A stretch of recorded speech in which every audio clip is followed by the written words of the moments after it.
ele não sabe explicar. Como aqui, né? O exemplo que o Eric deu, perfeito. Quanta coisa aqui na Terra que a gente faz, sente, vive e a gente não sabe explicar, né? Eu sempre dou o exemplo do médico, né? Por que a gente vai no médico? Eu digo, as pessoas não param para pensar como é que funciona a ciência, né? A doença, eu que tenho, eu que estou sentindo, mas quem explica e dá a cura é o médico. A maior prova de que eu participar do fenômeno é diferente de eu entender do fenômeno. Eu tenho a doença, eu estou sentindo ela, e quem opera, dá o remédio, dá o diagnóstico, o tratamento é uma outra pessoa. Essa é a beleza da ciência, né? Às vezes as pessoas acham que quem participa do fenômeno é quem melhor pode explicar. Isso é bobagem. Pelo contrário, a pessoa que participa pode inventar um monte de teoria sem noção. Por isso que não faz nenhum sentido eu achar que um médium, por melhor que ele seja, um médium é ele que vai explicar a mediunidade. Na conversa é piada, não é ele. Não, é a mesma coisa que eu ser um doente e achar que eu vou ser médico, porque eu sou doente. Pode falar, Edson. Não sei se tu queria colocar alguma questão.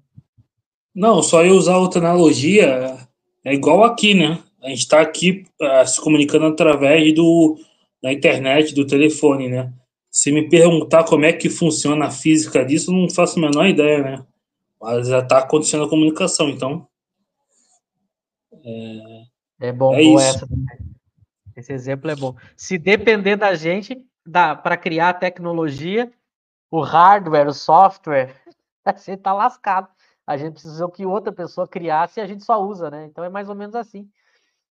Esses exemplos são bons para a gente entender. Agora, claro, todo fenômeno mediúnico ele é uma soma de vários fatores para ele acontecer.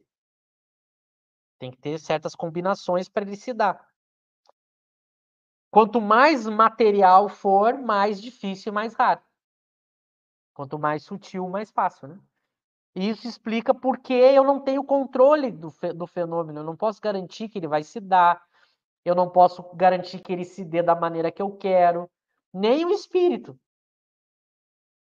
Eu não posso tentar testar. Por isso que Kardec diz: eu não posso testar o fenômeno da mediunidade como eu testo outros elementos materiais nas ciências ordinárias.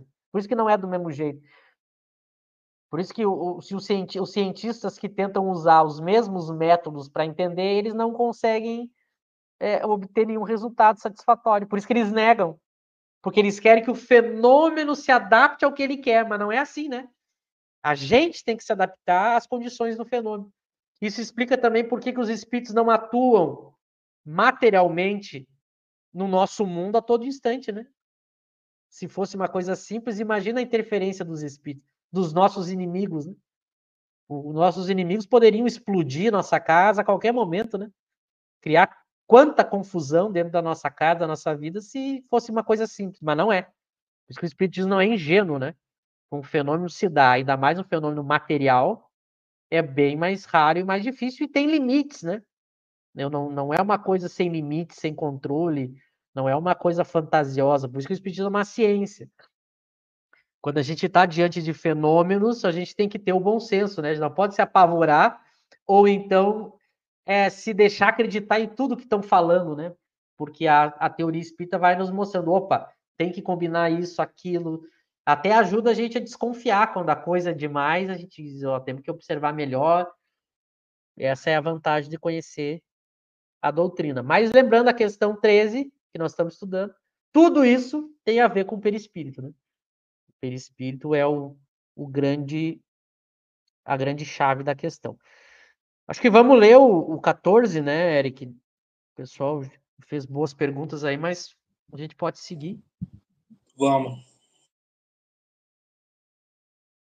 Deixa eu botar aqui.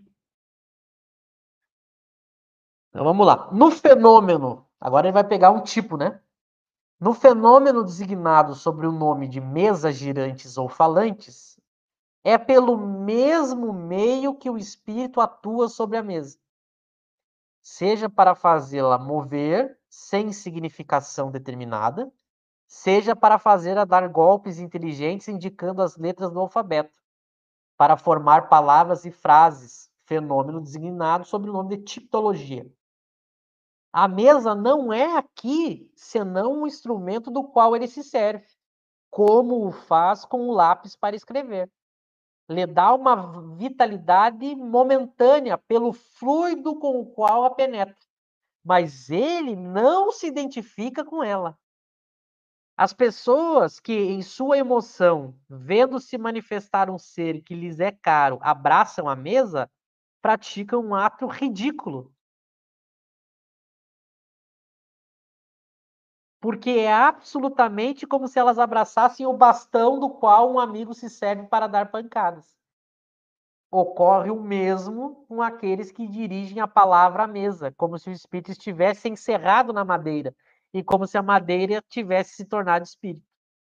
Quando as comunicações ocorrem por esse meio, é preciso imaginar o espírito não na mesa, mas ao lado, tal como estaria se estivesse vivo, e tal como se ouviria, tal como se ouviria. Deixa eu ver que eu perdi a linha aqui para mudar. Se nesse momento pudesse tornar visível. A mesma coisa ocorre nas comunicações pela escrita. Vê-se aí o espírito ao lado do médium, dirigindo sua mão ou lhe transmitindo o seu pensamento por uma corrente fluídica.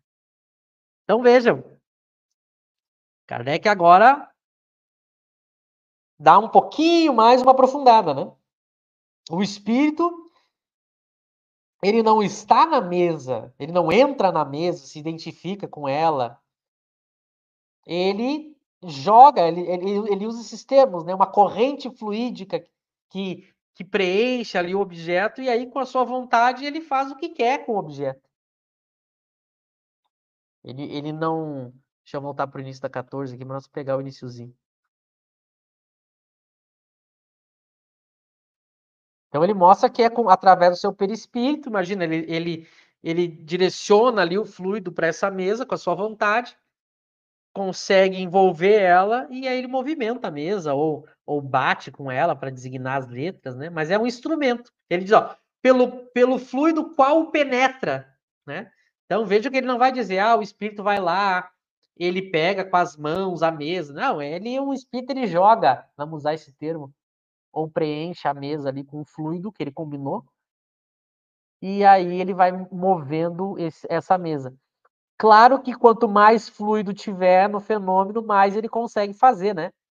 Por isso que há situações em que Kardec pergunta para os espíritos se ele poderia fazer algum efeito físico, o espírito diz assim, olha, me falta o médium, ou o médium não é potente o bastante, a gente vai ver muito isso na revista. Porque também esse fluido, ele tem uma limitação, né? Por isso que ele diz, dá uma vitalidade momentânea pelo fluido com o qual penetra, mas não se identifica com ela. E esse fluido, então, também é momentâneo, né? Ele gasta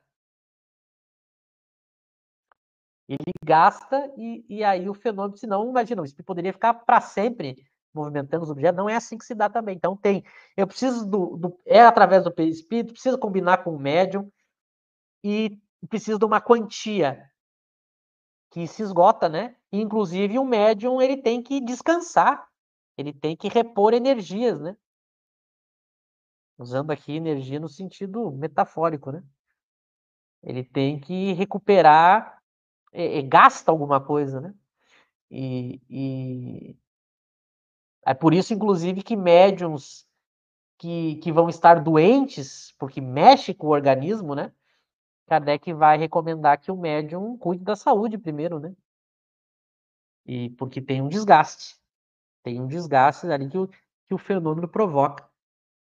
E aí ele fala do ato ridículo das pessoas, né? Imagina as pessoas, a mesa estava se movendo, a pessoa ia lá e abraçava a mesa, achando que o espírito estava ali. Ele diz, é um ato ridículo, né? Porque o espírito está ao lado. Ele faz a distância, né? Ele não precisa entrar na mesa, pegar a mesa, porque não há isso. Então é muito importante a gente ter essas noções. Passo para ti, Eric. Não, só ia ressaltar que além de afinidade fluídica, um tipo de médium necessário, né? Até tem que ter a permissão, né? Permissão, seja como prova ou para chamar atenção em relação ao fenômeno, né? Ah, isso também pode. pode não ter a permissão